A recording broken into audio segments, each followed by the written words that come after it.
것으로 전능을 영원한 아버지요 영원의 왕 영원한 아버지요 영원의 왕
함께 가리라.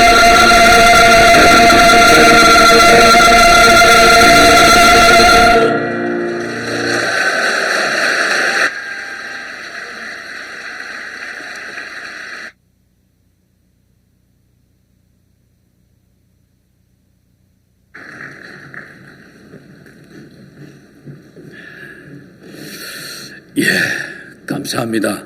잘 부르셨죠? 예, 박수 한 번 더 쳐주시기 바랍니다.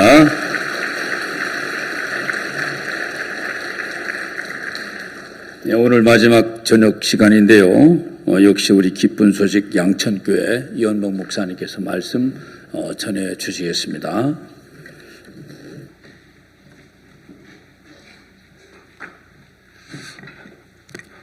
안녕하십니까? 오늘 하루 잘 지내셨습니까? 예, 수양회가 아침 새벽부터 밤늦게까지 계속 말씀 듣고 교제하고, 그래서 여러분들이 산에 올라오실 때 걱정도 있었고 염려도 있었지만 시간마다 들려지는 말씀이 여러분 마음에 있는 어두움을 다 이렇게 쫓아낼 수 있는 것 같습니다. 그렇죠? 예, 너무 감사합니다. 오늘 저녁에는 요한복음 9장 1절부터 성경을 찾도록 하겠습니다.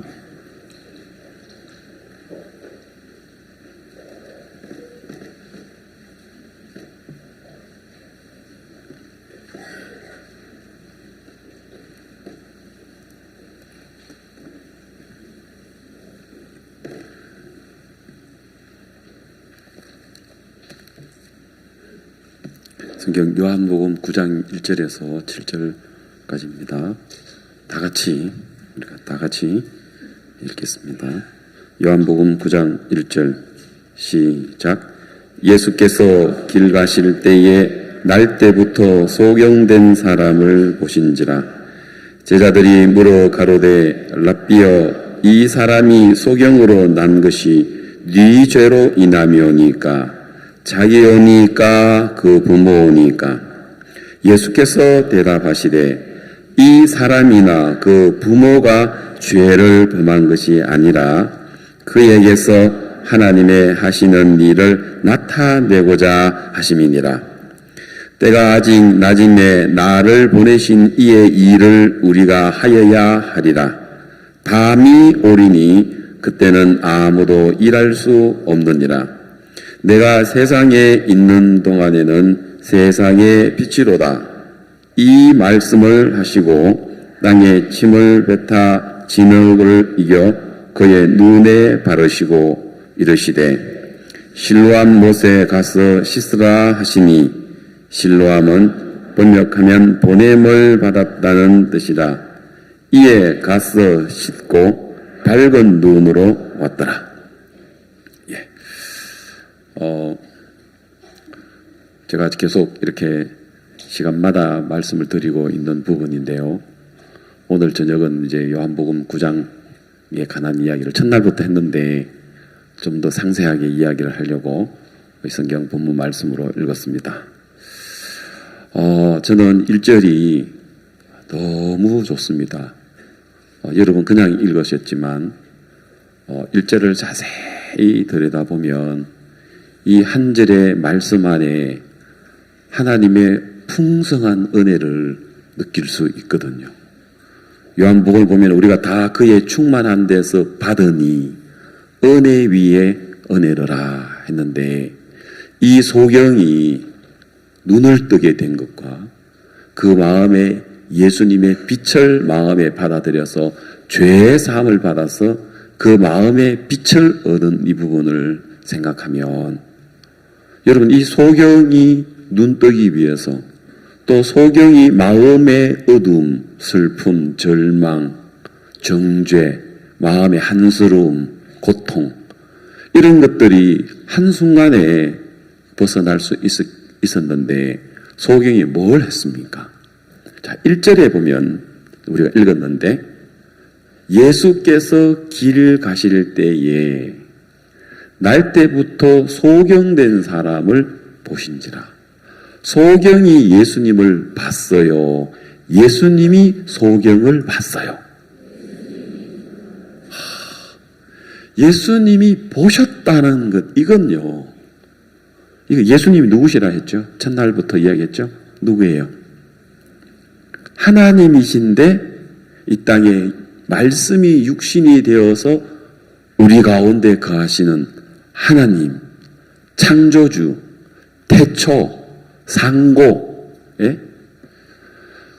그분이, 이 우주를 지으신 분이 소경을 봤어요.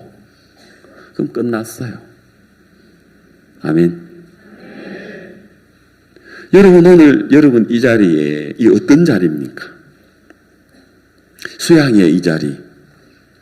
그리고 이 자리에 오셨을 뿐만 아니라 여러분들이 복음을 듣게 됐고, 누군가가 여러분에게 복음을 전해줬고, 여러분들은 그 복음을 받아들이도록 하기 위하여 오늘 우리 리얼스토리 봤죠. 그 마음을 이끌어 주시는 분, 그분이 예수님이에요. 그분이 하나님이에요. 그분이 소경을 보셨기에, 그분이 오늘 여러분을 보셨기에 여러분 이 자리에 앉아있고, 여러분 이름이 하늘나라에 기록되어 있고, 하나님의 자녀가 되어 있고, 하나님의 거룩한 성령이 여러분 안에 들어와서 우리가 하나님과 동행할 수 있도록 되어진 거 아닙니까? 우리가 그분을 막 찾으려고 해서 찾은 것입니까? 우리가 막 그분을 막 열심히 봤기 때문입니까? 아닌 것 같아요. 제가 요한복음 강해를 하다 보니까 예수님의 제자 중에 요한복음을 기록한 요한이 있고, 또 예수님의 제자 중에서 베드로라는 제자가 있었습니다. 많이 들어본 제자들 이름이죠. 근데 제가 어떻게 이야기를 했느냐면, 베드로의 마음에는, 이제 여러분 베드로가 예수님의 수제자입니다. 예수님의 제자들 중에서는 제일 첫 번째, 제일 먼저 나이도 들고 또 예수님 곁에서 많은 역사도 본 베드로입니다. 그런데 그 베드로가 나중에 예수님을 배반합니다. 욕을 하면서, 예? 사람들에게 막 예수님을 부인하는 이야기가 나옵니다. 그것도 몇 번, 3번이나 부인하는 이야기가 나옵니다. 그러면 베드로가 예수님을 3번 부인하기 전까지 베드로의 신앙은 한마디로 이야기를 하면 하나님을 향한 나의 사랑. 뭐라고요? 하나님을 향한 나의 사랑 같으면 누가 해야 되는 겁니까? 하나님이 하는 겁니까? 베드로가 하는 겁니까? 베드로가 하는 거죠. 그래서 베드로가 다른 12제자들 중에서 자신 있게 이야기했습니다. 예수님, 너희가 다 나를 버리리라. 기록된 바 목자를 치리니 양떼가 흩어지리라. 너희가 다 나를 버릴 거야. 나 배신할 거야. 나 떠날 거야. 이렇게 할 때 다른 제자들은 그 이야기를 듣고는 그냥 근심하고 그 말을 받아들이는데, 베드로는 딱 받아치죠. 주여, 다 버릴지라도 저는 안 버립니다. 왜요? 베드로가 예수님 버릴 때 누가복음 5장에 보면 그가 어부였는데 잡은 물고기를 다 버리고, 배도 버리고, 거물도 버리고, 잡은 고기도 버리고, 처자식도 버리고, 진짜 예수님 한 분만을 향하여 걸음을 내딛었는데, 내가 어떻게 다른 저런 제자들하고 달리 내가 예수님을 버려? 예수님을 부인해? 예수님을 배반해? 예수님을 내가 모른다고 막 저주를 해? 하나님을 향한, 예수님을 향한 나의 진실된 사랑을 보여드리기다. 그래서 그러니까 예수님께서 뭐라 해요? 베드로야, 말이라도 고맙다 이랬어요. 예수님 뭐라 했어요? 네가 오늘 밤, 한 달 후도 아니고 일주일 후도 아니고 언제? 오늘 밤 닭 몇 번? 닭은 2번이에요. 닭은 2번 울리 전에 네가 나를 3번 부인하리라 하겠습니다. 베드로, 뭐라고요? 오늘 밤요. 그리고 내가 3번이나요? 예수님, 그건 아닌 것 같습니다. 내가 못났지만, 뭐, 10년 하면 나도 자신감을 먹겠죠. 1년 해도 내가 내 자신감 먹겠지만, 오늘 밤, 그거는 아닌 것 같습니다. 예수님 실수하셨습니다. 성경에 그런 이야기는 없지만, 베드로의 마음에는 그만큼 자신감이 있었습니다. 예수님에 향한 나의 진실한 사랑. 그게 베드로의 이제 그 신앙이라면, 요한복음을 기록한 그 제자 요한은 한마디로 신앙을 이야기를 하면 나를 향한 하나님의 사랑, 거기에다가 초점을 맞추었어요. 뭐라고요?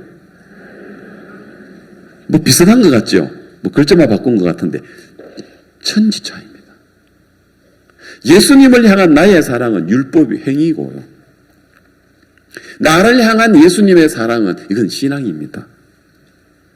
그러면 오늘 이 소경에 관한 이야기를 한다면 어느 거겠습니까? 소경을 향한 예수님의 사랑, 예수님의 관심, 예수님 부르심. 그럼 오늘 우리가 이 자리에 어떻게 서 있습니까? 우리가 진짜 예수님을 향한 진실한 사랑 때문에 이 자리에 앉아 있습니까? 대답해 보십시오. 정말 여러분이 예수님을 향한 진실한 사랑으로 오늘 수양강까지 올라왔습니까? 그걸로 여러분 구원받았습니까? 죄산 받았습니까? 지금 신앙하고 있습니까?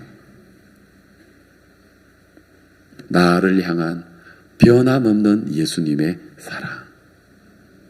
내가 잘할 때, 못할 때, 세워졌을 때든 넘어졌을 때든, 불안해할 땐, 기뻐하든, 염려할 때든, 내가 자랑스러워할 때든 상관없이 그분이 나를 향한 그 사랑이 있었기에 저 오늘 이 자리에 서 있다고 그렇게 여러분 앞에 간증드릴 수 있습니다. 저는 1977년도에 우리 교회를 만났습니다. 그리고 복음을 전해주신 박옥수 목사님을 만났습니다. 그때 우리의 가정은 우리 7 식구, 우리 아버지는 원래 이제 고향이 경남 합천군 가야면 치인리 727번지. 그게 어디냐면은 해인사 절에 쳐다보면 제일 높은 산 꼭대기에 있는 하늘 아래 첫 동네가 저희 동네. 우리 아버지 고향이에요. 그런데 자식 공부시킨다고 대구를 나오셨어요. 그래서 우리 아버지한테 있어서의 자랑이요 전부는 저였었어요. 안 믿어지시겠지만. 제가 초등학교 다닐 때 하여튼 우리 아버지에게는 하여튼 전부였었어요. 그래서 이제 공부도 잘하고. 그래서 참 이렇게 아버지는 제가 받아오는 성적표에 옛날에는 요즘은 그래 안 하죠. 옛날에는 통신표에 보면은 수우미양각 하는 게 있었어요. 우리 지금 군뉴스코 모르죠? 예. 우리 때에는 수우미양각 이랬었어요. 제일 잘하는 게 수, 그 다음에 우, 보통은 미, 그 다음에 양, 그리고 가, 미술가, 수학가, 그래서 제 통신표에는 항상 수밖에 없었습니다. 진짜예요. 진짜. 제 통신표에는 우라는 자체가 없었습니다.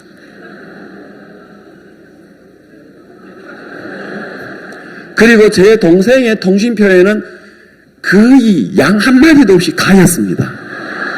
예.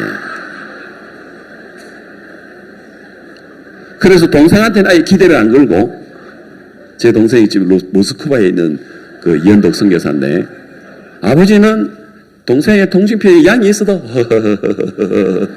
그리고 내 통신표에 우가 하나 생기면 어떻게 우가 생기나 그러면서 막 그랬던 저였거든요. 그래서 너 공부만 해라. 대학 아니라 내가 미국 유학이라도 보내줄게. 우리 아버지는 초등학교도 안 나왔습니다.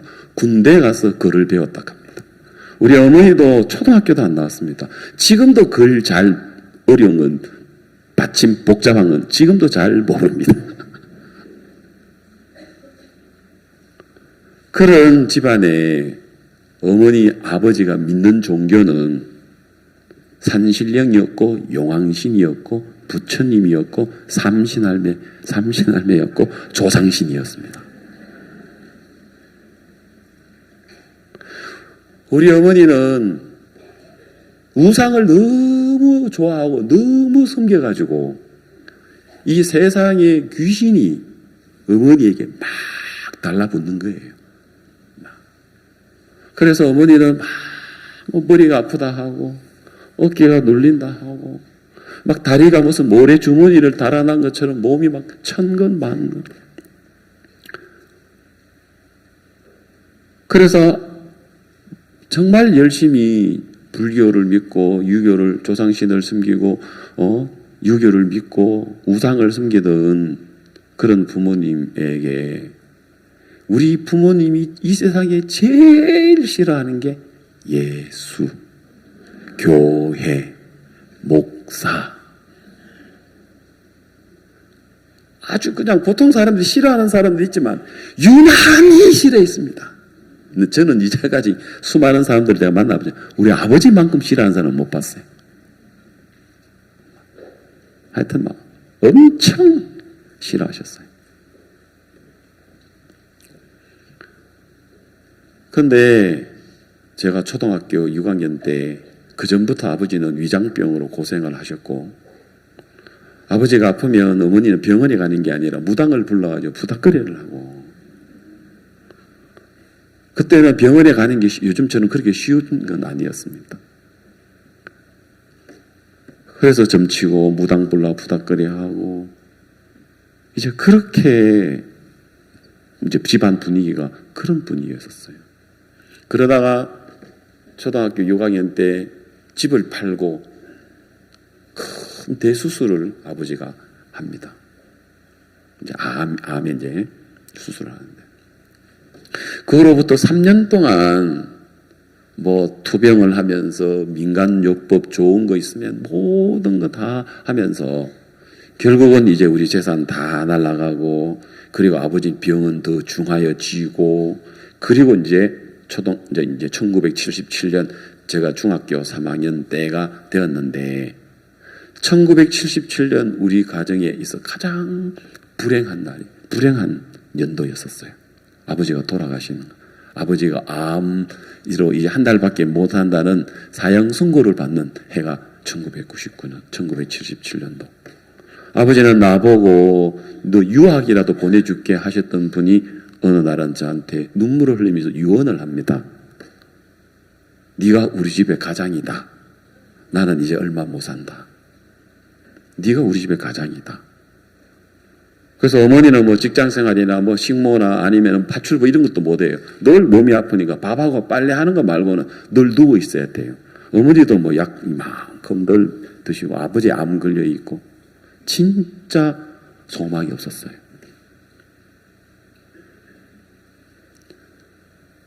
그런데 아버지가 저에게 하는 말에 너는 중학교만 졸업을 하고 그리고 너 외삼촌, 저희 외삼촌이 그 당시 때 대구에 자동차 카센터, 요즘 카센터라고 하고 그때는 밧데리 공장 했어요.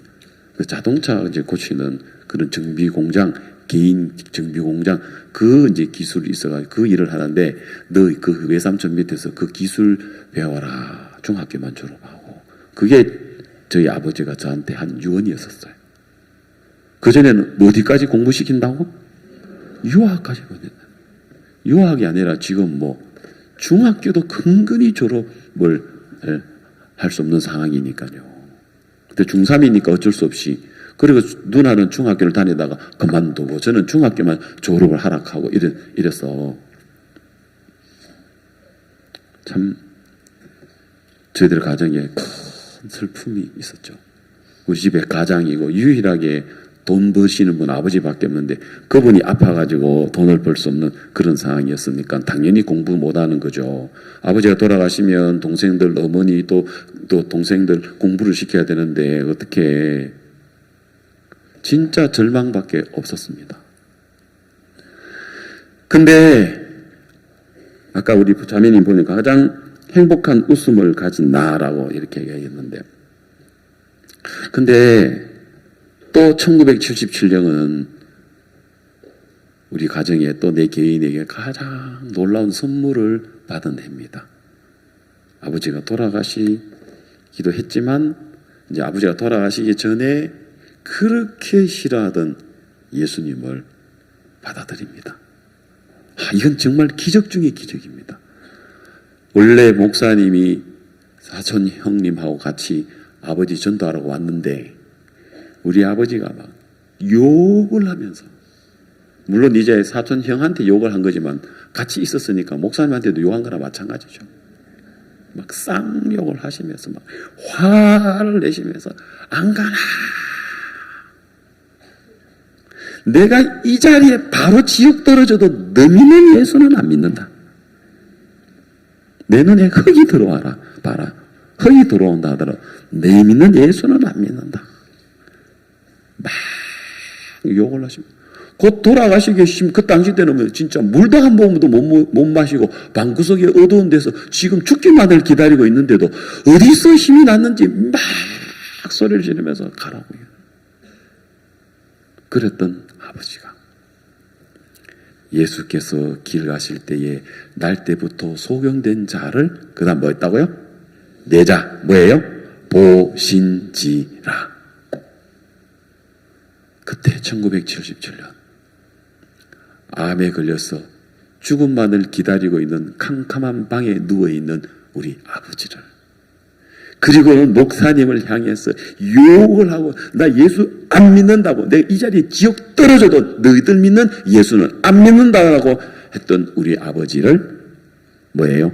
보신지라. 아멘. 그래서 제가 오늘 여기 서 있다 아닙니까? 아멘. 예, 진짜요. 그래서 지금 제가 여기에 서 있습니다. 주님이 보셨기 때문에 여러분들도 마찬가지입니다.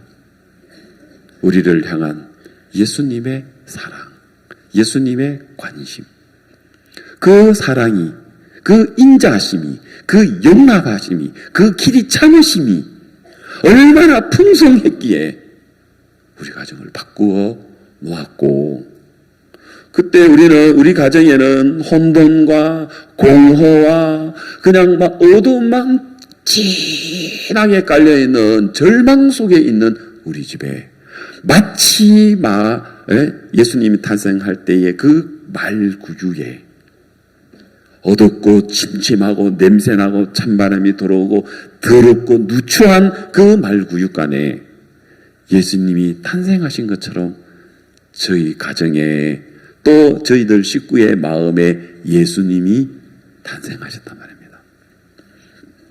그때부터 지금 이제 42년이 지내오는 이제 몇 달만 있으면 이제 만 43년 되는데 지나온 43년 너무 행복했습니다. 이 세상에 진짜 나처럼 행복한 사람이 있으면 나와봐라고 할 만큼 너무 행복했습니다. 우리 가족들에게 다 이 행복을 주셨습니다.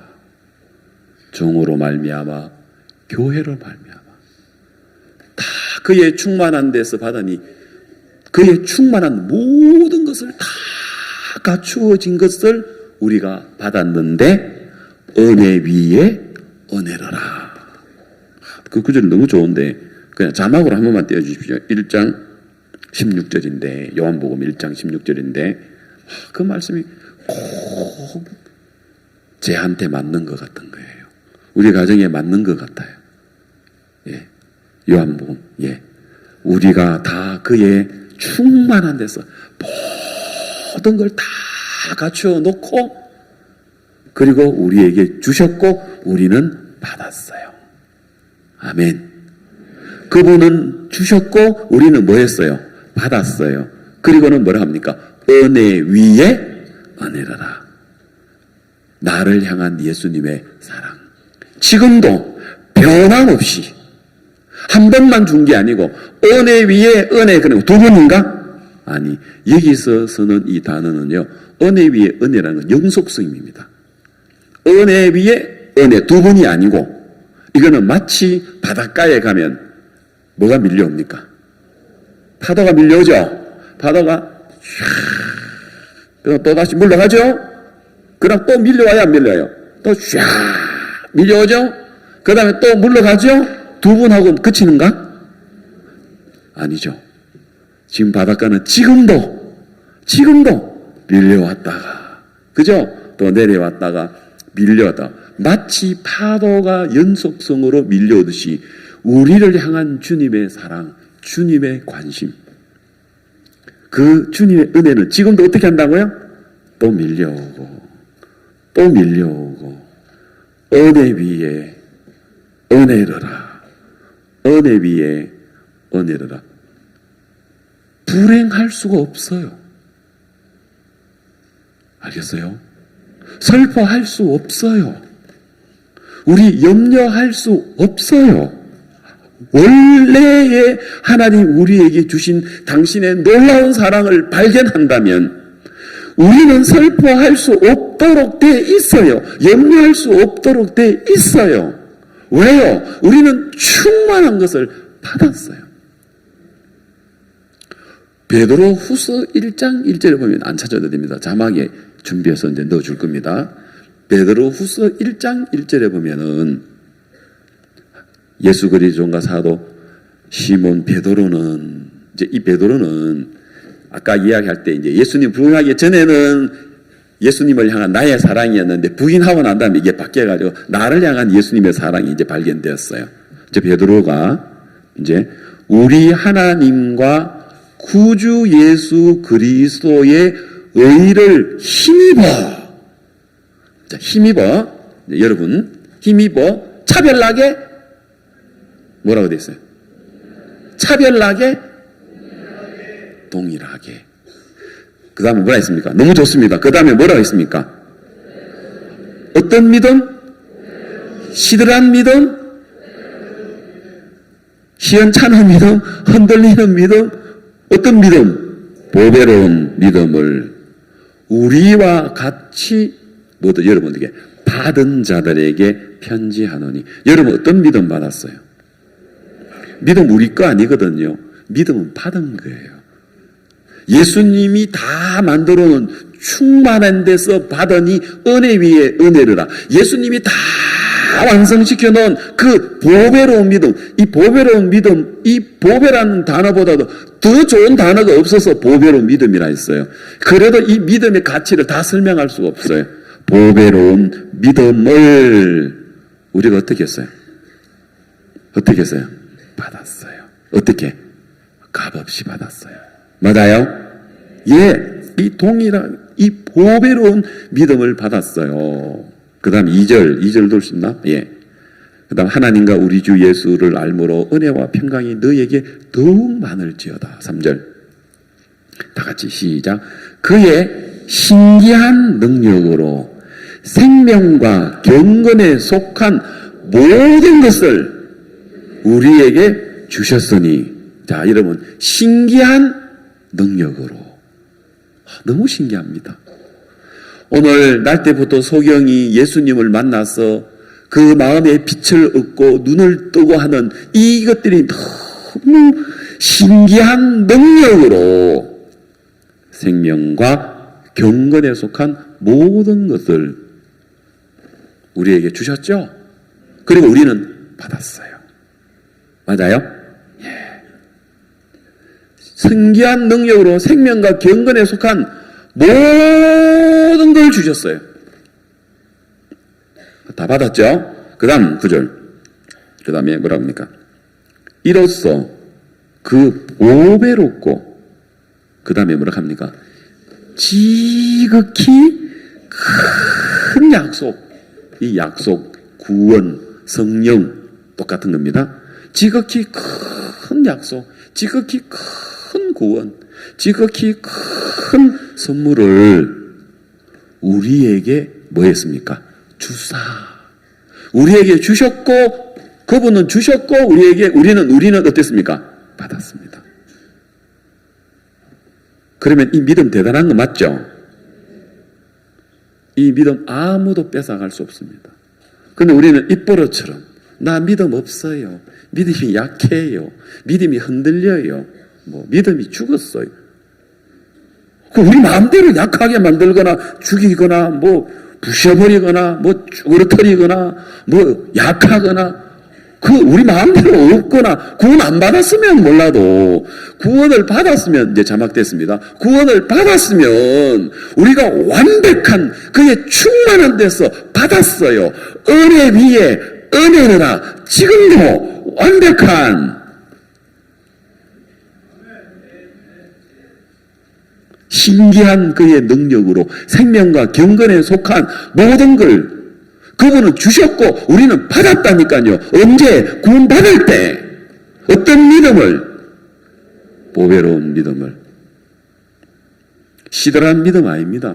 우리가 잘못했다고 해서 이게 쭈그러뜨리고 내가 실수했다고 해서 이게 없어져 버려. 그런 게 아니에요. 우리가 사단에게 속았어. 없어졌다. 약하다. 흔들린다. 부족하다 하는데 그건 사실상 그건 사단에게서 속은 이야기예요. 성경에서 약속의 이야기 아니에요. 우리는 완벽한 믿음을 받았어요. 선물로 받았어요. 동일하게 누구는 더 많이 받고 우리는 작게 받은 그게 아니고 동일하게 받았는데 받은 사람의 그의 느낌, 그의 기분에 따랐을 뿐이지 그렇다고 적은 거 받은 거 아니거든요.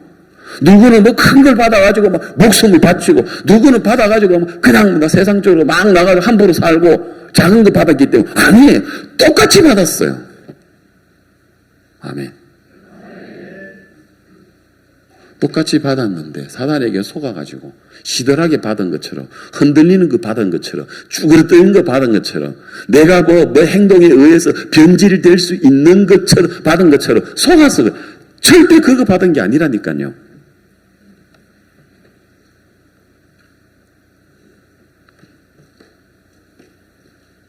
그 다음에 시편 23편에 보면은 이제 찾지는 마십시오. 그냥 9절 이야기할게요. 여호와는 나의 목자시니 내게 부족함이 없으리로다. 이제 그런 나오죠. 예.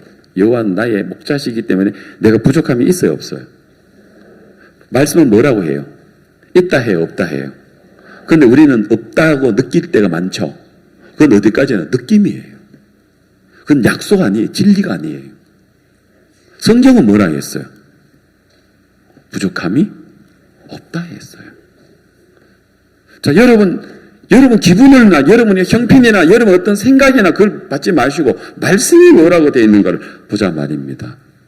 그분이 나의 뭐가 되기 때문에 목자이기 때문에. 그럼 잘할 때만 목자고 못할 때는 목자가 아닙니까? 여러분이? 그러면은 나를 향한 주님의 사랑이 되는 거죠. 이 소경을 향한 예수님의 사랑은 소경에 의해서 상관없이 그분은 우리와 상관없이 그분은 우리의 영원한 목자이세요. 양에게 목자는 부족함이 없어요. 그가 나를 푸른 초장에 누이시며 쉴 만한 물가스로 인도하시는다. 진짜 그가 예수님입니다. 말씀입니다. 우리를 향한 당신의 사랑, 그의 충만한 데서 받으니 은혜 위에 은혜라. 그 다음에 우리가 그 생명과 경건에 속한 모든 걸 받았으니 신기한 능력으로 우리가 그 보배로운 믿음을 받았다 했죠. 그 말씀이 우리의 푸른 초장이 되어서 누이고 쉴만한 물가스로 인도해 주고 계시는 겁니다. 아멘. 그래서 내가 사망에 음침한 골짜기를 다닐지라도 4절이구나. 자, 내 영혼을 3절 내 영혼을 소생시키시고 자기 이름을 위하여 의의 길로 하시는다. 이제 시간 관계상 이제 넘어가서 그 다음에 이제 가면은요, 6절에 보면은 이런 이야기가 나와요. 6절에 보면 뭐라고 나오냐면은, 나의 평생에, 여러분의 평생에 주님의 선하심과 주님의 인자하심이, 인자, 자비, 영어로는 멀시, 인자, 자비, 긍휼, 선하심, 그 예수님의 우리를 향한 당신의 그 놀라운 사랑, 그 이제 선하심, 그 인자하심이 정녕 뭐라 했어요? 나를 따른다 했어요. 근데 정녕 나를 따른다라고 되어 있는데, 이게 원래 히브리어로 기록되어졌을 때 이 따른다는 이야기는, 내가 내 아내하고 길을 가는데 내 아내가 여보, 저는 이제 걸음이 빠르고 우리 집사람은 걸음이 늦어요. 여보, 빨리 와, 빨리 따라와, 빨리 따라와. 나는 앞서가고 내 아내가 이렇게 따라오는 그런 따르는 게 아니고, 동물의 왕국에 보면 사자가 사슴을 잡아먹으려고 맹렬하게 추격하는 거 보셨습니까? 그 따름이에요. 그 따름. 그 따른다는 이야기는 그 맹수가 그 먹이를 향하여 막 비수같이 막 완전히 막 전력 질주하면서 막 딱 쫓아가는 거예요. 뭘 향해서? 먹이를 향해서. 사자는 그렇죠. 사슴 잡아먹으려고 막 맹렬히 추격. 이건 추격이라는 말이 더 맞겠죠. 추격하는데, 그런데 우리를 추격하는 게 있어요. 여러분을 추격하는 게 있어요. 주님의 선하심과 인자하심이 여러분을 맹렬하게 추격하고 있단 말입니다. 내 뒤에서.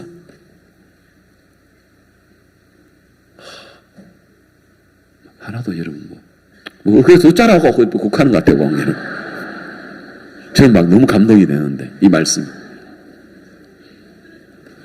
그 선하심과 인자하심이 맹렬하게 나를 추격해 오기 때문에 나는 여호와의 집에 영원히 갈 수 있도록 해놨단 말입니다. 나는 평생 즐거워할 수 있도록 했단 말입니다. 내가 평생 기뻐할 수 있도록 해놨단 말입니다. 어떤 슬픔이나 근심이나 염려가 나를 지배할 수 없도록 주님의 놀라운 그 믿음이, 보배로운 믿음이, 지극히 큰 약속이 오늘도 은혜 위에 은혜라라. 정령이 우리를 추격해 오는데 누가 우리를 빼앗아 간단 말입니까? 무엇이 우리를 근심케 한단 말입니까? 무엇이 우리를 염려하게 되고 슬퍼하게 한단 말입니까? 없습니다. 다만 오늘 우리가 사단이 주는 생각 속에 속았을 뿐입니다. 왜요? 예수께서 수양관에 와 있는 여러분들을 보신지라. 그래서 저도 1977년도 우리 아버지를 컴컴한 방에서 죽기만을 기다리고 아무 소망 없이 마음의 어둠 속에서 죄악 가운데 깊은 수렁과 어둠 속에 절망 가운데 있는 우리의 아버지를 보신지라. 그리고 그 다음날 우리 아버지가 마음이 바뀌어가지고 아침 새벽에 저한테 이야기합니다. 헌모가, 예 아버지, 너 형님한테 전화해라. 왜요? 목사님 모시고 오라 해라. 어제 막 그렇게 욕하고 쫓아냈는데 목사님 모시고 오라 해라. 왜요? 때리려고요? 나 예수 믿으란다. 이 갈대아 우르에서 아버지 데라와 함께 우상을 만들어서 우상 팔고 있는 아브라함에게 어느 날 하나님이 나타나셔서 그를 갈대아 우르에서 본토 친척 아비 집에서 그를 이끌어내시는 그 하나님이 아브라함을 보신 것처럼 우리 가정을 보시고 우리 아버지를 보시고 우리 아버지 안에 우리 식구를 보시고 저를 보시고, 그래서 그 선하심과 인자하심이 오늘 저를 서 있도록 해주셨다 이 말입니다. 너무 행복했습니다.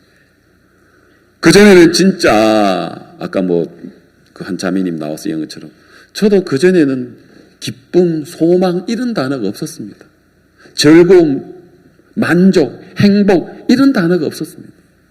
그러나 77년도에 예수님이 우리 가정에 탄생하시는 그때부터 지금 40여 년이 넘는 동안에 하나님 나에게 이렇게 복되게 해 주셨습니다. 너무 행복하고 감사하죠. 아멘. 그래서 그 소경을 보셨다는 게 너무 감사한 거예요. 그리고 아버지는 돌아가셨지만 43년이 지났는데 저희 어머니는요, 지금도 건강하게 주님 안에 잘 지내고 계시거든요.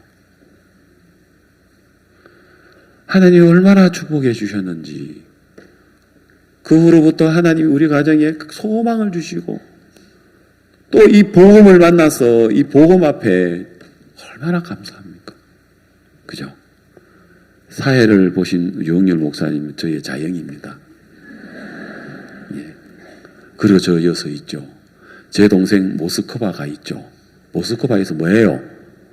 복음 전하죠. 제 동생은 벨라루시 민스크라는 데서 목회를 하다가 선교를 하다가 그 다음에 어디 갔었지? 갑자기 이름이 잡네. 상페테르부르크에 있다가 그 다음에 블라디보스톡에 있다가 그 다음 지금 모스크바에 가 있어요. 그리고 제 또 그 밑에 있는 동생은 코스타리카 중미 코스타리카에서 처음 선교하고 그 다음에 콜롬비아에 있다가 파라과이에 있다가 미국의 그 리올리언스에 있다가 지금 페루라는 데에서 선교를 하고 있습니다. 또 저 밑에 있는 동생은 우즈베키스탄에 있다가 카자흐스탄에 있다가 지금은 상페테르부르크에서 있습니다.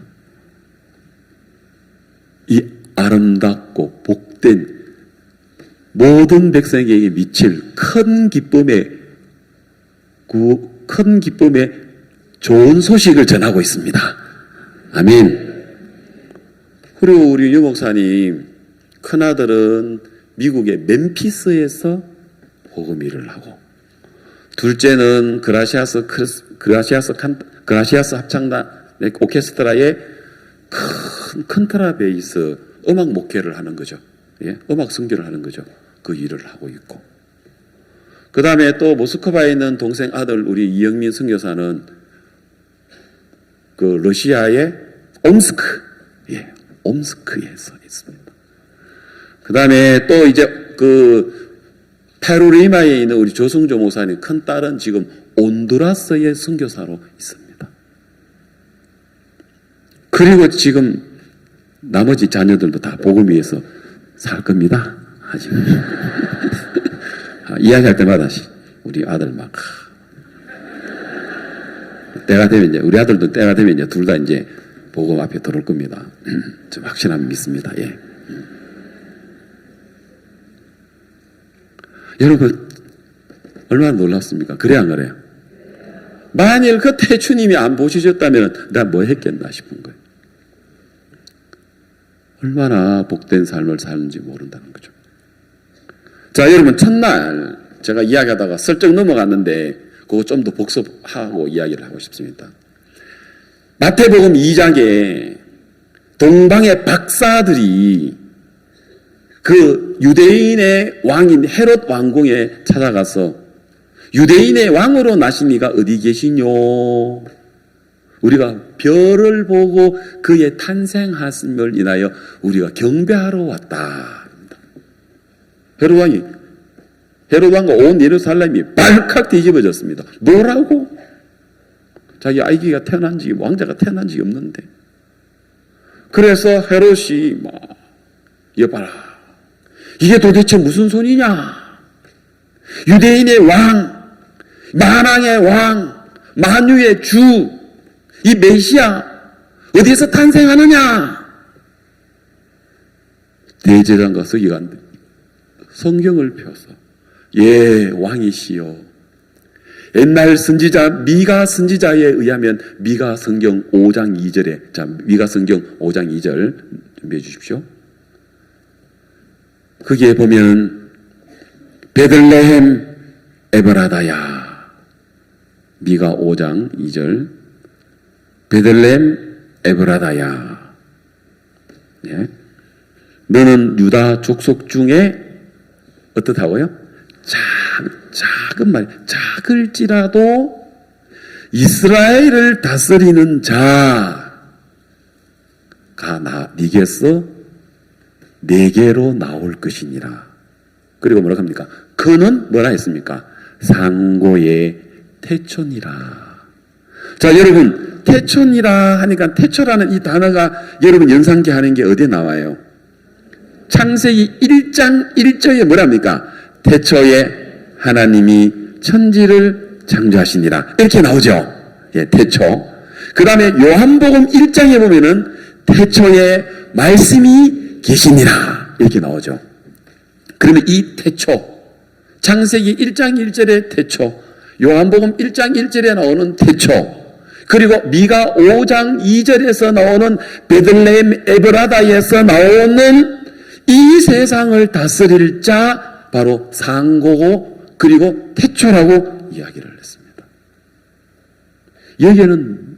여기에 지금 베들레헴 에브라다, 지금 현재 그러니까 그 왕에게 이 말씀을 이야기해주는 서기관과 대제사장들도 대단한 사람이에요. 이걸 쫙 알아맞추는 거 보면.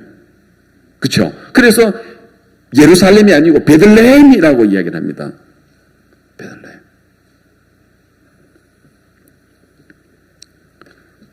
그 베들레헴에 누가 태어난다 했어요?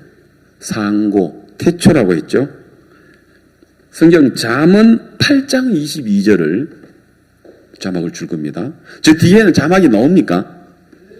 혹시 이 조명을 조금 줄여 주셔도 될 것 같습니다. 이 조명을 줄여들면 뒤가 좀 더 선명할 것 같습니다. 제 얼굴은 별로, 제 얼굴 보는 게 아니고 저기서 보니까 뒤를 좀 더 밝게 해줘도 저보다는 뒤가 밝으면 더 좋을 것 같습니다. 자, 한번 크게 한번, 자, 얼굴 한번 넣어주십시오. 어땠습니까? 똑같아요? 조금 달라졌나요? 아, 예, 좋습니다. 뭐, 전 중요한 거 아니고, 여기가 중요한 거니까, 네. 저도 더 편안합니다. 불이 밝은 것보다는. 8장 22절에 여러분이, 자, 한번 읽어봅시다. 시작. 여호와께서 그 조화의 시작, 창조의 시작입니다. 창조, 조화. 창조의 시작, 곧 뭐렇게 했어요? 태초에 일하시기 전에, 태초에 하나님이 천지를 창조하기 전에 먼저 예수님은 먼저 있었다는 겁니다. 2000년 전에 그 베들레헴 에브라다에 오신 그는 육신이 되어서 이 땅에 우리 인간을 구원하기 위하여 또 하나님을 보여주시려고 오셨지, 실질적으로는 성경에서는 창조하기 이전에 뭐라 했습니까? 나를 가지셨으면, 이 나는 누구예요? 예수. 나는 예수, 말씀, 이렇게 되는 겁니다. 일하시기 전에 나를 가지셨으며, 그 다음, 시작. 만세 전부터, 상고부터, 아까 상고라 했죠? 상고부터, 그 다음에 뭐랍니까? 땅이 생기기 전부터 내가 세움을 입었으며, 2000년 전에 오신 예수님은 그때 오신 게 아니라 이 예수님은 이미 태초에 계셨다는 겁니다. 24절. 아직 바다가 생기지 아니하였고 큰 샘들이 있기 전에 내가 이미 났으며, 산이 세우심을 입기 전에, 언덕이 생기기 전에 내가, 예수님이 이미 났으니, 하나님이 아직 땅도 들도 세상의 진토에 근원도 짓지 아니하셨을 때라, 그가 하늘을 지으시며 궁창으로 해면에 두르실 때에 내가 거기 있었고, 그가 위로 구름 하늘을 견고하게 하시며 바다의 샘들을 힘있게 하시며 바다의 한계를 정하여 물로 명령을 거스르지 못하게 하시며 또 땅의 기초를 정하실 때 내가 그 곁에 있었어. 뭐가 되어서? 창조자가 되어서. 이분입니다. 상고 태초에 베들레헴 에브라다에 베들레헴에 탄생하신 그 2000년 전에 오신 그분이 창조자가 되어서 날마다 그 기뻐하신 바가 되었으며 항상 그 앞에서 뭐 했다고요? 즐거워. 예수님 너무 기쁜 거예요. 예수님은 정말 기쁨 자체였습니다. 예수님은 행복 자체였습니다. 예수님은 즐거움 자체였습니다. 그리고 31절에 사람이 그치할 땅에서 즐거워하며 인자들을 기뻐하였었느니라. 우리 또한 즐거움과 기쁨. 그래서 동방의 박사다가 그의 그 별을 보고 가장 크게 기뻐하였더라라고 이야기했습니다. 여러분, 우리 예수님은 진정한 우리 인생의 즐거움이 되시고 우리에게 기쁨이 되셨습니다. 1977년 우리 가정에 예수님이 탄생하셨습니다. 2000년 전에 베들레헴 에브라다에 탄생하신 그 예수님이 내 마음에 탄생하는 1977년도에 우리 가정에 내 마음에 탄생하셔서 평생 지금까지 기쁨과 즐거움을 주셨고 주님의 선하심과 인자하심이 나를 정말 맹렬히 추격해 오셨으며 너무 좋습니다. 그죠? 그의 충만한 데서 모든 걸 우리에게 주셨는데 은혜 위에 은혜라. 지금도 파도가 밀려오듯이 그 은혜는 동일하게 또 밀려오고 또 밀려오고 또 밀려오고 또 밀려오니까 우리가 그 파도를 떠나서 나갈 수가 없는 거예요. 그 은혜가 또 밀려오도록 이렇게 하셨으니까요. 날 때부터 소경된 이 사람은 자기는 저주를 받았고 빛을 못 보고 하나님 앞에 천벌을 받아가지고 내가 진짜 이 세상에 소경으로 태어나서 한스럽고 가슴치고 정죄하고 저주받았다고 생각하니까 늘 염려와 슬픔, 좌절 그 자체로 살아가는 이 소경을 예수님은 보신지라. 그리고 당신에게 있는 그 빛을 소경의 눈에, 소경의 마음에 예수님은 쏴주시는 거예요. 바로 그 소경이 누구냐? 우리라 말입니다. 여러분들이라 말입니다. 소경 이야기가 아니고 우리 이야기예요. 여러분, 소경이 날 때부터 소경이 되처럼 우리도 날 때부터 소경으로 태어났어요. 이 눈의 소경이 아닌 영적인 소경. 하나님의 세계를 볼 수 없는 그 소경이었단 말입니다. 그죠? 그 다음에 이제 성경 보면은 미가서 4장 8절에 보면 그때 이야기 하나 말하는데 뭐라 하냐면은 그 양떼의 미가서 4장 8절 성경 구절 넣으십시오. 그게 뭐라고 되어 있습니까? 5장 2절에서는 베들레헴 에브라다야라고 나왔고 이제 미가 4장 8절에서는 뭐라고 있습니까? 너 양떼의 망대요 딸 시온의 산이요 이전 걷는 곳 딸 예루살렘의 나라가 네게 돌아오리라. 이 말은요 바로 메시아가 어디서 태어난단 말입니까? 양떼의 망대. 제가 설명했죠. 이 양떼의 망대는 뭐냐면요 이스라엘 백성들은 그 양 중에서 첫 번째 태어나는 첫 새끼는요 하나님께 순전한 이 온전하게 제사 드려지는 속죄 제사로 드려지는 양입니다. 그 양은 태어났을 때 흙바닥에 그냥 하는 게 아니고요 지푸라기에 그냥 있는 게 아니고 그 양은 그대로 포대기에 사가지고 그것은 애 담듯이요 그 구유에다가 딱 담아요. 그리고 하나님께 제물로 드려지기 전까지는 그 제사장이 그 지금 양을 지키고 있는 목자들이에요. 거기 있는 목자들은 이 양떼의 망대. 근데 양떼라는 게 히브리 말로 뭐냐면 에델의 망대라고 제가 이야기를 했죠. 그러면 이 미가 선지자는요 예수님의 탄생할 것을 구체적으로 이야기를 했어요. 베들레헴 그리고 그 에브라다라는 그 에브랏이라는 그 지역에 그 다음에 그 양떼의 망대, 에델의 망대 구체적으로 좁혀져 가고 있어요. 그러면은 거기는 아까 제가 이야기한 대로 양의 첫 새끼가 하나님께 흠없이 순전하게 드려지기 위하여 양을 갖다가 그 구유에 누여서 그리고 하나님께 제사 드리기까지 그 양을 지키는 목자들이었었어요. 그 베들레헴 에브랏 에델의 망대에 있는 그 목자들은요 그 목자들에게 나타났다니까. 천사가 나타나서 우리 칸타타 봤잖아 그죠? 칸타타 봤잖아 그죠? 그 보면은 들에 있는 그 목자들이 있죠. 바로 그 목자들 에델의 양떼들 에델의 망대에 있는 그 목자들이라는 것이죠. 이해갑니까? 예, 그게 창세기 참고로 창세기 35장 19절, 창세기 35장 19절에 보면 성경에 보면 이런 이야기 나옵니다. 라헬, 야곱에게 있어서 참 사랑하는 아내가 누구였습니까? 라헬을 통해서 난 아들이 둘가 있습니다. 첫 번째는 누굽니까? 요셉. 두 번째는 베냐민. 베논인데 이름을 바꿔서 베냐민. 요셉과 베냐민의 엄마가 라헬입니다. 야곱이 참 사랑하는 아내였죠. 근데 그 라헬이 어디서 죽었냐면 에브랏이 에브라다. 곧 뭐라 했어요? 베들레헴 길에 장사되었고. 그러니까 예수님이 그 탄생하신 그 장소, 그죠? 에브랏, 베들레헴, 그죠? 자, 죽음에. 그 다음 20절. 야곱이 라헬의 묘에 비를 세웠더니 지금까지 라헬의 묘비라. 그러면 이 야곱이라는 사람 아시죠?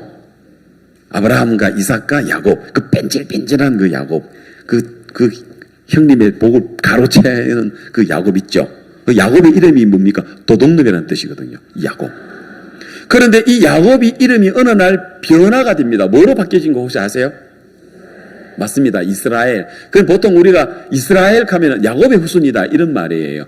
이스라엘이랑 이스라엘 사람들 그 이스라엘 야곱의 구원을 받고 변화된 이름이에요. 여러분 아브라함이 원래 이름은 아므람이고 99세의 이름을 바꿔서 아브라함. 원래는 사레인데 99세에 바뀌어가지고 사라. 여러분 성경에 사도 바울이 옛날 이름은 뭐예요? 사울인데 구원받고 뭐로 바꿔요? 바울로 바꾸죠. 그런 것처럼 야곱인데 나음의 변화가 왔을 때 그리고는 뭐로 바뀝니까? 이스라엘로 바뀌어요. 자, 분명히 아까 다시 성경 넣어주십시오. 야곱이 이때까지는 35장 20절까지는 야곱이라고 표현을 합니다. 야곱의 라헬의 묘에 비를 세웠더니 지금까지 라헬의 묘비 일컫더라. 21절 갑자기 뭐로 바뀌어요? 원래는 이름이 뭔데? 야곱입니다. 그런데 이스라엘이 뭐라 합니까? 다시 발행하여 어디에? 에델망대. 에델망대 어디예요? 누가 태어났어요? 예수님이 태어나신 곳이에요. 그래서 거기에서 지나서 장막을 쳤더라. 아까 미가서 이야기 있잖아요. 아까 다시 들어가면은 헤롯 왕이 화가 났어요. 동방의 박사들이 예루살렘에 왔는데 예루살렘에는 예수님이 안 태어났었어요. 그래서 유대인의 왕이 헤롯이 어디 태어나느냐 하고 서기관들에게 물으니까 대제사장들이 물으니까 딱 서기관들이 답을 성경에서 미가서 성경을 딱 찾아가지고 5장 2절에 베들레헴 에브라다야 베들레헴 에브라다 태초 상고가 난다고 딱 이야기해주고 그 다음에 4장 8절에 양떼에 망대여 여기서 나온다고 이야기를 했으니까 구체적으로 잡아준 거죠. 이거는 예수님의 탄생하심을 나타낸 겁니다. 오늘 우리가 변화될 수 있는 근본이라는 거죠. 그런데 서기관들은 이것을 찾아러 안 가죠. 대제사장 찾아갑니까? 서기관 찾아갑니까? 안 가더라고요. 동방의 박사들이 찾아가고 그 양떼 에델의 망대에 하나님께 제사를 드리기 위하여 늘 흠없는 어린 양 그 제사 드리기 위하여 그 일을 해왔던 그 목자들에게 천사가 났어. 무서워 말라. 보라 온 백성에게 미칠 큰 기쁨의 좋은 소식을 너희에게 전하노라. 그러면서 그 이야기했죠. 그리고 너희에게 표적을 보이니 강보로 사수 구유에 누인 아기를 부리니 그 일로 이제 누가복음이 그 이야기죠. 그게 바로 예수님이라고 이야기합니다. 얼마나 구체적입니까? 그렇죠? 그렇죠. 여러분 정말 우리가 얼마나 놀라운 그 삶을 사는지 모르는 거예요. 소경에게 또 여러분에게 나에게 하나님은 정말 구체적으로 우리에게 찾아오셨습니다. 그리고 우리를 구원해 주셨습니다. 여러분 우리가 죄사함을 받을 때 우리가 구원을 받을 때 하나님 우리에게 분명하게 구체적으로 어떻게 죄인이었던 우리가 예수님의 십자가로 말미암아 거룩하고 의롭고 온전하고 그것도 영원토록 정말 구체적으로 성경은 우리들에게 이야기를 해주시고 그리고 성령이 우리에게 알려주셨습니다. 정말 하나님의 인자하심과 하나님의 선하심과 인자하심이 나를 따라오는 게 있었기 때문에 그 충만한 데서 은혜 위에 은혜가 있었기에 오늘 그 놀라운 구원을 받아들일 수 있도록 하나님 내게 그 귀한 마음을 주셨단 말입니다. 이거 내 마음 갖고는 안 돼요. 주님이 내게 주셨단 말이에요. 여러분에게 주셨단 말이에요. 그 귀한 마음 버리지 마세요. 여러분 그 마음 가지고 여러분 세상을 향하여 살지 마십시오. 이게 어떤 마음인데요? 누구에게 주는 마음인데요? 아무나에게 주는 마음이 아니잖아요. 그래서 어떤 마음은 그 마음 받아가지고 동방박사처럼 평생 복음을 위하여, 평생 주를 위하여, 평생 이 하나님 앞에 받은 마음으로 사는 사람이 있고, 여전히 여기 왔어도 수양에는 왔지만 그냥 그 귀한 마음 알지 못하고 그냥 산에 늘 수양에 마치고 그냥 내려가는 거예요. 똑같이 동일하게 받았어요. 차별나지 않거든요. 그러나 어떤 사람은 목숨까지 들여도 아깝지 않을 이 귀한 생명의 복음이라 생각하고, 어떤 사람은 툭 하면 그냥 뭐 불평하고 뭐 원망하고 뭐 따지고 대들고 대적하고. 왜 그럽니까? 하나님이 우리에게 향한 사랑이 얼마나 놀라웠고 진지하고 주의 선하심과 주의 인자심, 그 자비하심이 얼마나 우리를 향하여 맹렬하게 추격해오는 그 짐승처럼 오늘 그렇게 쳐오고 은혜 위에 은혜처럼 파도처럼 계속해서 밀려오는 이 하나님의 놀라운 그 세계를 볼 만한 눈이 없기 때문에 그런 거예요. 그게 소경이에요. 그게 소경.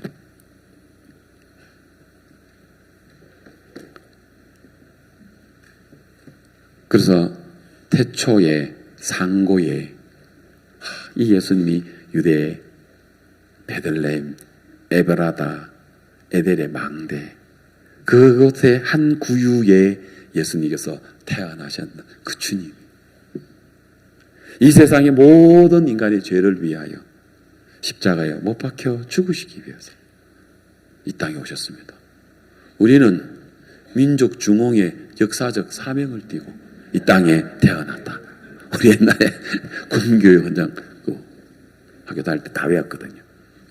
단기들 잘 몰라 그런 거. 진짜 우리는 성공하려고, 잘 살려고, 그렇게 태어났는데 예수님은 어떻게 태어났어요? 왜 태어났어요? 우리를 위하여 죽으시려고. 당신이 십자가에서 그 가시 면류관을 쓰시고 그 채찍을 받으시고 손과 발에 못 박히시면서 옆구리에 창을 찔리시면서 당신의 한 몸을 다 십자가에서 내버려버리고 희생하신 것은 바로 오늘 우리를 향한 당신의 그 사랑을 나타내기 위함이 있었기에, 그 사랑을 믿었기 때문에 오늘 이 큰 구원을 얻었습니다. 그리고 그분은 우리의 빛이었습니다.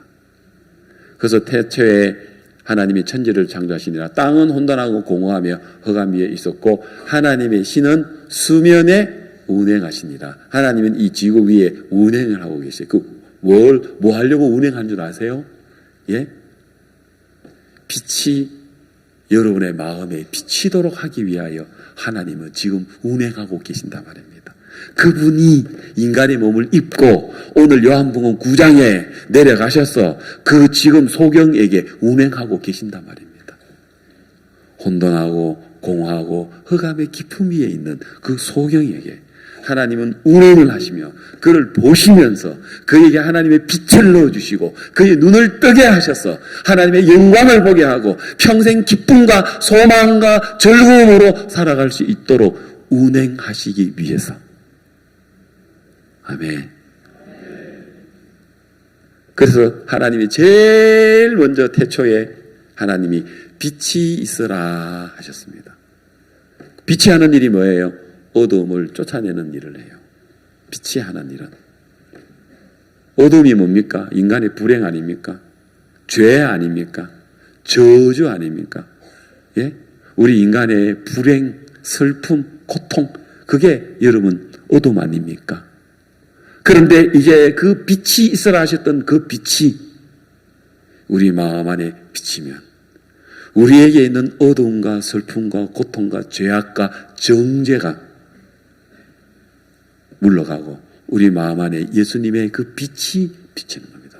창세기 1장에 빛이 있으라 하셨던 그 빛은 태양의 빛이 아닙니다. 태양은 이 지금 태양계 안에 있는 이 우리 지구를 비추는 빛이지만 그 빛이 아니고 창세기 1장 그 빛은 예수님의 빛입니다. 요한복음 1장에 아까 태초에 말씀이 계시니라. 이 말씀이 하나님과 함께 계셨으니 이 말씀은 곧 하나님이니라. 그가 태초에 하나님과 함께 계셨고 만물이 그로 말미암아 지은 바 되었으되 지은 것이 하나도 그가 없이 된 것이 없느니라. 이 세상에 그가 없이 된 건 아무것도 없어요. 모든 이 세상의 창조의 성경 그 놔두세요. 모든 창조의 근본 되시는 분이에요. 그분 없이는 우리 나올 수 없었어요. 이 세상 어떤 것도 그가 없이 된 것이 없느니라. 만물만 아니라 우리가 일어나는 어떤 사건도 날 때부터 소경된 그것도 그가 없이 된 것이 없느니라. 만물이 이 세상의 모든 것들이 우리가 일어나는 어떤 일, 어떤 것도 모든 것도 그가 없이 된 것이 없습니다. 그로 말미암아 되었고 그가 없이 된 것이 없느니라. 그래서 그분은 빛으로 우리에게 들어오시는 겁니다. 그 안에 생명이 있었으니 그 생명은 사람들의 뭐예요? 빛이라. 그러면 창세기 1장의 빛은 그 빛은 어떤 빛이냐면은 지우지 말고 놔둬요. 이 세상에 우리 인간들의 마음에 있는 어두움과 슬픔과 절망을 영원토록 쫓아내는 빛이에요. 이 빛은 한번 들락날락 하는 게 아니고요. 이 빛은 촛불처럼 훅 불막 꺼지는 것도 아니고 바람 불막 흔들리는 것도 아니에요. 한번 들으면 영원토록 꺼지지 않는 빛이에요. 그 빛이 오늘 우리 안에 들어오는 거예요. 1장 9절에 보면 요한복음 1장 9절에 보면 참빛 곧 세상에 와서 각 사람에게 비치는 빛이 있었나니 했습니다. 참빛 빛이 있어라 하셨던 그 빛은 어떠냐? 사람의 마음에 비치는 빛이에요. 이 지구를 비치는 빛이 아니고요. 그러면 우리 안에 있는 절망, 슬픔, 죄악, 불행, 저주, 정죄, 고통 그 쫓아내는 게 뭐냐면은요. 돈 벌어야 되고 공부만 해가지고 부자가 돼가지고 성공해가지고 권력을 얻고 명예를 얻고 인기를 얻어가지고 우리 속에 있는 저주, 우리 속에 있는 어두움을 쫓아내는 게 아니고요. 우리 인간에게 있는 어두움을 쫓아내는 것은 유일하게 예수님의 빛밖에 없어요. 이거 진리예요, 여러분. 다른 어디에도 우리 마음 안에 있는 어두움을 쫓아낼 빛은 없어요. 바로 이 빛 말고는 없어요. 고린도후서 4장 6절에 보면 바울은 어두움 가운데 빛이 있으리라. 그게 이제 창세기 1장 이제 3절에 빛이 있으라는 그 말입니다. 어두운 데서 빛이 비치리라 하시던 그 하나님께서 창세기 1장 3절에 사는 이야기입니다. 그 하나님이 예수 그리스도의 얼굴에 있는 하나님의 영광을 아는 빛을 여러분 마음에, 우리 마음에 뭐 했습니까? 비치셨느니라는 거죠. 근데 이 빛이 우리 마음에 비치면 예수님 나는 세상의 빛이라 했죠. 그렇죠? 그리고 그 빛이 오늘 우리에게 비치면 우리 안에 있는 어두움은 떠나고 우리는 밝은 빛이 됩니다. 영원토록. 내가 이 물을 먹는 자는 다시 목마르려니와 내가 주는 물을 먹는 자는 어떻게 해요? 영원히 목마르지 않는다. 맞습니다. 그분은 영원한 겁니다. 우리를 속죄할 때도 영원한 속죄를 해주셨습니다. 우리에게 빛이 될 때도 영원한 빛이 되지. 그 빛이 들랑날랑 꺼졌다, 불이 커졌다가 뭐 힘했다가 흔들렸다가 그러면 그건 촛불이지. 예수님 빛 아닙니다. 그 빛. 여러분, 천국에 생각 한번 해보셨습니까? 천국. 자, 우리가 천국을 가요. 자, 우린 지구에는 지금 뭐가 비쳐요? 태양이 비치죠. 그 다음에 지금 전기불이 비치죠. 불이라고 하면은 태양빛, 전기불, 그 다음에 촛불, 횃불, 호롱불, 이제 이런 종류가 있어요. 맞죠? 그 빛은 세 가지. 태양빛, 그 다음에 뭐 횃불, 촛불, 뭐 등불 이런 거 있고, 그 다음에 전기불. 이 세 가지죠. 그럼 하늘나라에 갔을 때는 전기불이 있을까? 가론이 있을까?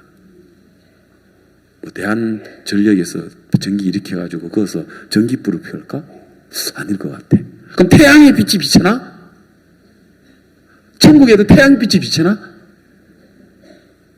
생각도 안 해봤는데 여러분, 제가 이야기를 지금 하고 있죠. 그죠? 촛불, 등불 켜져 있나? 그러면 우리가 불이 세 가지인데 태양빛, 전기불, 촛불 안 켜면 천국에는 무슨 불이 켜져 있지? 성경에 뭐라고 해요? 요한계시록 21장에 제가 성경 구절 제가 이야기했죠. 21장 23절. 자, 뭐라고 됐어요? 그 성은 해나 달의 비침이 쓸데없으니, 해와 달이 천국에 비치는 게 아니에요. 이는 하나님의 영광이 비치고 어린 양이 뭐가 된다고요?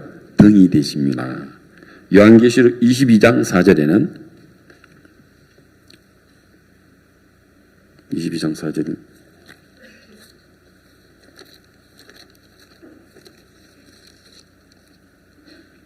5절이네. 5절. 예. 5절.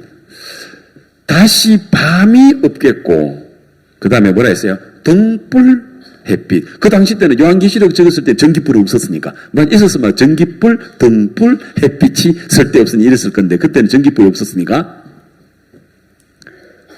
등불과 햇빛이 뭐가요? 쓸데없어요. 이는 주 하나님이 저희에게 빛이십니다. 저희가 세세토록 왕노릇하리다. 거기에는 우리 인간이 상상할 수 없는 곳이에요. 태양빛, 전기불, 횃불, 뭐 가로등 이런 게 아니고 예수님의 빛이, 지금 도저히 이거는 상상할 수 없는 겁니다. 예수님의 빛이 등불이 돼가지고 그 환하게 있는 그 등, 그 천국. 바로 오늘 여러분의 마음이 지금 이 천국이 되어 있습니다. 어떤 불빛이 비쳐 있습니까? 어떤 빛이? 예수님의 빛이. 아멘. 예수님의 빛이. 여러분, 우리는 태어나면서부터 날 때부터 소경된처럼 우리는 영적으로 소경이었습니다. 그런데 그 예수님이 보신지라, 그리고 예수님의 그 빛이 이 소경에게 비춰졌습니다. 우리 마음에 비춰졌습니다. 이제 우리는 어두울 수가 없습니다. 나 공고해. 아닙니다. 공고할 수 없습니다. 나 슬퍼할 수가 없습니다.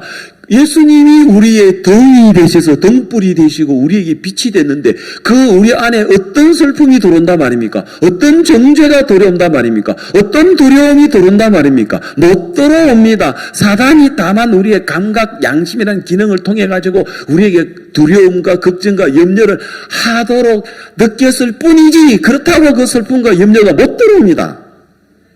죄가 못 들어옵니다.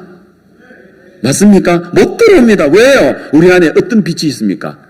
예수님이 우리에게 등불이 되시는데 예수님의 빛이 우리에게 들어. 그 빛, 창세기 1장 3절에서 빛이 있어라 하셨던 그 빛이 수천 년 수만 년을 타고 와서 오늘 이 자리에 있는 여러분 마음에 말씀으로 영접하게 되었을 때 여러분 안에 들어오셨단 말입니다. 이 빛이. 여러분 얼마나 놀라운 사람들입니까? 여러분 얼마나 놀라운 사람들입니까? 이 빛이 여러분 안에 비쳐 있습니다. 여러분 이 빛은 보배로운 믿음입니다. 신기한 능력으로 생명과 경건에 속한 모든 것들 우리에게 다 주셨습니다. 그리고 여러분들은 빛의 자녀인 것입니다. 가늠하다가 현장에 잡힌 요한복음 8장 앞에 한 장에 그 여자에게, 그 여자는 온통 어두움밖에 없었습니다.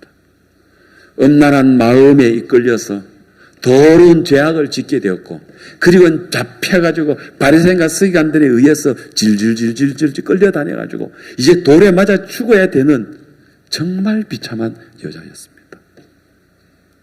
어두움밖에 없었습니다. 정죄, 좌절, 슬픔, 걱정, 염려, 불안, 공포, 두려움, 또 이전에는 음란, 악한 마음, 그런 마음으로 가득 차 있던 여자가 빛이 있으라 하셨던 그 빛, 참빛, 우리 예수님이 베들레헴 에브라다 에델의 망대에 그 구유에 탄생하셔서 당신이 십자가에서 죽기까지, 이제 그 예수님은 이 땅에 30세의 세례 요한에게 이 모든 세상을 넘겨받은 후에, 그 전까지는 일을 안 하십니다. 그리고 이 세상의 모든 우리 인간의 그 죄를 세례 요한을 통해서 예수님에게 다 넘겨받으신 후, 그때부터 3년 동안 일하십니다. 그리고 요한복음 8장에 그 예수님은 그 여자에게 찾아갑니다. 빛이 있으라 하셨던 그 빛이, 그리고 수천 년 수만 년의 세월의 시간계를 들어와서 2000년 전 그 간음중에 잡힌 여자가 돌에 맞아 죽는 그 현장에 빛이, 그 어두운 여자를 보시고 예수께서 간음중에 잡혀서 돌에 맞아 죽어 있는 여자를 보시지라, 이렇게 하면 되겠죠. 그리고 찾아가신지라. 아멘. 강도 만난 자 보면은 그를 보고 불쌍히 여겨 가까이 가서 기름과 포도주를 그 상처에 붓고 싸매고 짐승에 태워서 주막에 데리고 가서 돌보아 주라 해라. 내가 부비가 오면 돌아올 때 내가 갚으리라. 그 예수님 모습이거든요. 빛의 모습이거든요. 그런데 그 빛이 요한복음 8장에서는 가늠중에 잡힌 여자에게 찾아갑니다. 그리고 그 빛이 가늠중에 여자 옆에 곁에 섰습니다. 그리고 예수님 입에서 나오는 소리가 돌던 사람들의 양심의 가책을 갖게 되었고, 그 모두는 간음중에 잡힌 여자처럼, 그 전까지는 막 여자를 때려 죽이려고 하고 막 세상에 어디 이런 여자가 있어 하고 정죄하던 그 사람들이, 정죄의 돌을 들었던 사람들이 다 땅바닥에 내려놓고는 다 떠나갑니다. 빛 대신 예수님이 어두움으로 가득 차 있는 여자에게 이제 들어가십니다. 여자야, 너를 정죄한 자가 어딨냐? 죄 없나이다. 나도 너를 정죄하지 아니하노니 다시는 죄를 범치 말라. 이미 예수님은 땅바닥에 2번이나 그 여자에게 손가락으로 땅에다가 복음을 주셨습니다. 빛이라. 그리고 예수님 그 여자의 어두움 몰아내고 빛으로서 들어갈 수 있는 그 예수님, 그리고 그 여자에게 예수님은 빛으로 어둠 속에, 캄캄한 어둠 속에 정죄와 좌절과 불안과 음란한 속에 공포에 질려 있는 그 여자에게 예수님이 빛으로 싹 들어갑니다. 그리고는 예수님이 뭐라고 합니까? 나는 세상의 빛이다. 나를 따르는 자는 어두움에 다니지 아니하리라. 너 빛이야. 이제 너 어두울 수 없어. 내가 창세기 1장에 빛이라 했던 그 빛이 이제 너에게, 사가나만 중에 잡힌 여자 너에게 들어간 거야. 그리고 그 여자도 빛이 됐어요. 그 여자는 우리예요. 여러분이에요. 나예요. 아멘. 여러분, 요한복음 8장의 여자의 이야기는 우리 이야기고, 요한복음 9장의 소경의 이야기가 우리 이야기예요. 요한복음 6장에 배고픈 그 굶주려지는 우리 이야기고, 베데스다 연못에 일어나지도 못하고 그 좌절해 있는 그 베데스다 연못에 우리 이야기고, 목말라서 우물가에 나온 사마리아 여자 이야기 우리 이야기고. 아멘. 빛으로 오신 그분이 요한복음 한 장 한 장 사람들에게 만나서 그 안에 빛으로 들어가셨을 때, 이제 간음중에 잡힌 여자의 마음에는 이제 뭐로 가득 찼어요? 빛으로 가득 찼죠. 그래서 목사님은 뭐라고 해요? 여자가 예수님 감사합니다. 이 여자는 뭐로 가득 찼어요? 예? 예수님의 그 선하심과 인자하심이 정녕 이 여자를 따르리니 이 여자가 아버지 집에 영원히 가리로다. 아멘. 그의 충만한 데서 이 여자가 받으니 은혜 위에 은혜라라. 그 여자, 그래서 가득 은혜가 채워지니까 그 가득 채워진 그 은혜는 이 여자의 기쁨이 되고 즐거움이 되고 소망이 되고 절망을 이기고 염려를 이기고 두려움을 이기고 슬픔을 이길 수 있도록 빛이 되셨다 말입니다. 그 예수님, 베들레헴, 에브라다, 에델의 망대에 구유에 오셨던 그 예수님이 여러분의 마음에 탄생하셔서 빛이 되시고 온 백성에게 미칠 큰 기쁨의 좋은 소식,